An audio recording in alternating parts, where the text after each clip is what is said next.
Welcome to the Daily Plunge. We are in the book of Acts, chapter 12, verses 18 through 25. Now, we're told that remember that God had sprung Peter out of jail. He was guarded by 16 soldiers. 2 of them were chained to him at all times, and then God broke him out.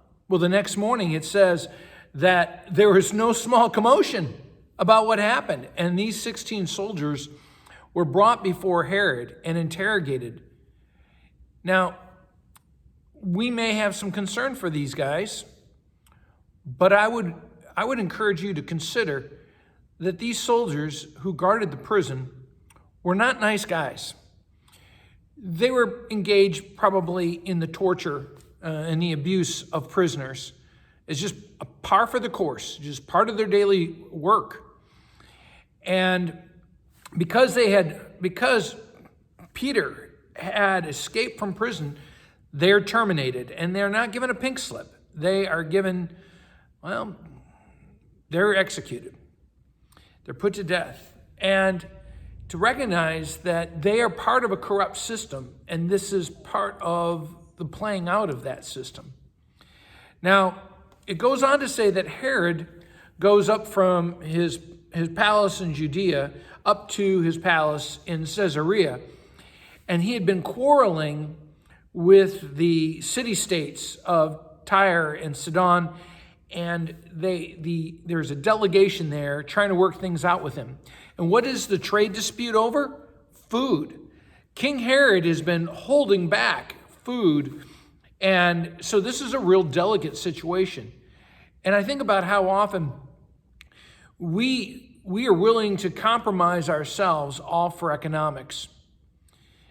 Now, they work something out, and Herod gets up and delivers a public speech, and the delegation that is grateful that they're going to get food again for their people praises him and says, well, he is the voice of God. Well, that's hilarious. This is a man that had executed John the Baptist, executed James the apostle, has executed these 16 soldiers, and had imprisoned and executed so many others. And it said that he wouldn't renounce that he claimed that. Yeah, that's who I am. And it says, an angel of the Lord struck him down. He was eaten by worms and died. The thing is worms take a long time to kill you. This isn't something that God has just sprung on him either. God has been working on this for a while. His day was coming due, and it has. But then we get to verse 24. But the word of God continued to spread and flourish. And that but, it is a divine, exclamation of something different is happening. Even though there is the world is churning on in its brokenness and sin, the word of God is not stalling. It's not shirking back.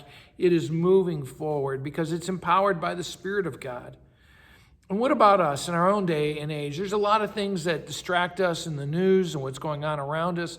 And the thing for us as Christians to celebrate is that the Word of God is not stalled. It is moving forward. Well, thank you, friends. Have a blessed day.